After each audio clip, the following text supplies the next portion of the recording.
ચાણસ્મા ખાતે ગુજરાત રાજ્ય મહિલા આયોગ તથા જિલ્લા પંચાયત સંયુક્ત ઉપક્રમે નારી સંમેલન યોજાયું। ગુજરાત રાજ્ય મહિલા આયોગ અને જિલ્લા પંચાયત પાટણના સંયુક્ત ઉપક્રમે શ્રી સરસ્વતી શિશુ મંદિર ચાણસ્મા ખાતે તારીખ 23/3/2025ના રોજ મહિલા અને બાળ કલ્યાણ સમિતિ જિલ્લા પંચાયત પાટણના ચેરમેન શ્રી ભારતીબેન ચૌધરીના અધ્યક્ષસ્થાને નારી સંમેલન યોજાયું હતું। આ પ્રસંગમાં ચાણસ્મા વિધાનસભાના ધારાસભ્ય શ્રી દિનેશભાઈ ઠાકોર ઉપસ્થિત રહી પ્રસંગને અનુરૂપ માર્ગદર્શન આપી કાર્યક્રમને બિરદાવવામાં આવ્યો। વિવિધ યોજનાઓના અધિકારીઓ દ્વારા મહિલાઓમાં નારી અદાલતની સમજ, મહિલા સશક્તિકરણ અને મહિલા વિષયક યોજનાઓની વિસ્તૃત જાણકારી આપવામાં આવી હતી। જિલ્લા બાળ સુરક્ષા વિભાગ દ્વારા પાલક માતા-પિતા યોજના, બાળ લગ્ન પ્રતિબંધ વિશે વિસ્તૃત માર્ગદર્શન આપી શપથ લેવડાવવામાં આવ્યા હતા। કાર્યક્રમમાં આંગણવાડીના ફૂલકાઓ દ્વારા પ્રાર્થના, સ્વાગત ગીત, બાળ ગીત રજૂ કરવામાં આવ્યું। આ પ્રસંગે ચાણસ્મા તાલુકા પંચાયત પ્રમુખ શ્રીમતી પુષ્પાબેન પટેલ, ચાણસ્મા નગરપાલિકાના પ્રમુખ શ્રીમતી પ્રતીક્ષાબેન એમ પટેલ, કલ્પેશભાઈ ડોક્ટર તેમજ સથવારા ચંદ્રિકાબેન દેસાઈ, સુરેશભાઈ, પ્રકાશભાઈ પંચાલ, મુખ્ય સેવિક બહેનો, પાપા પગલી પ્રોજેક્ટ ઇન્સ્ટ્રક્ટર શિલ્પાબેન, આરતીબેન, સોનલબેન, ચંપાબેન, બાબુભાઈ, દિનેશભાઈ, આઈસીડીએસ સ્ટાફ તેમજ મોટી સંખ્યામાં આંગણવાડી કાર્યકર બહેનો ઉપસ્થિત રહી કાર્યક્રમને સફળ બનાવવામાં આવ્યો। કમલેશ પટેલ, પંચમહાલ, સત્ય ન્યૂઝ, પાટણ।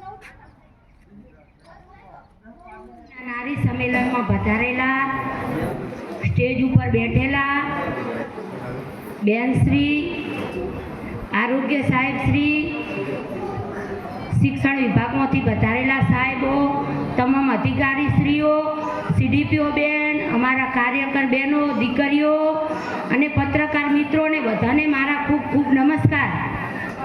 હવે તમે તો બધાએ શિક્ષિત વિસ્તારમાં છો હાલ અને શિક્ષિત હશો, પણ હું એક એવા વિસ્તારમાંથી આવું છું જે સેવાડાનો વિસ્તાર છે, સાંતલપુર।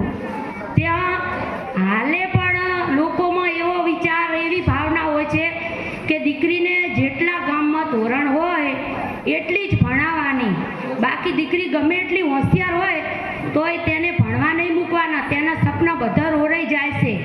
એવા વિસ્તારમાંથી હું આવું છું, તે છતાંય હું આ પહોંચી એનું કારણ એક છે કે આપણા વડાપ્રધાન નરેન્દ્રભાઈ મોદી સાહેબ, આપણા મુખ્યમંત્રી સાહેબ, તેમણે આપણે મહિલાઓને અનામત આપી, એના લીધે આજે હું આટલે પહોંચી। અને અનામત આપ્યા પછી ઘણા લોકો જીત્યા પછી પણ સ્ટેજ પહોંચતા નથી, કેમ કે પુરુષો જ જાય, આપણને તો ઘરે કામ કરવા જ મૂકીને જાય। આ હોદો આપણો હોય પણ આપણને ના લઈ જાય, પણ અમારે અમારા પતિદેવના ખૂબ ખૂબ ઉપકાર છે કે એ મને કોઈ દિવસ મૂકીને ના જાય કે તું ચાલ મારી સાથે। એટલે હું એવા લોકોને વિનંતી કરું છું કે બહેનોને સ્ટેજ ઉપર લાવો।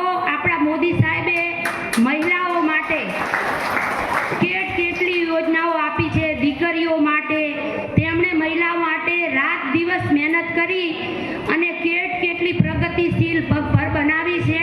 તો બધાને મારી વિનંતી છે કે તમે બધા ખૂબ દીકરીઓને ભણાવો। દીકરી તુલસીનો કેરો છે, વાલનો દરિયો છે, દીકરીઓને ખૂબ ભણાવો, તે આપણા ઘરે કાયમ નથી રહેવાની, એને ખૂબ લાડ કરો। અને દીકરીઓને પણ મારે કહેવાનું કે આપણે પગભર બનો, એવું અત્યારે ફેશનના યુગમાં કોઈની વાતોમાં ના આપવું, આપણા મા બાપનું સન્માન કેવી રીતે સચવાઈ રહે એની આપણે ચિંતા કરવી, આપણા માતા પિતાને સ્વાભિમાનથી જીવે એવું, ગૌરવ અપાવે એવું કામ કરવું। બધાને મારા નમસ્કાર, મા ભગવતીના આશીર્વાદ,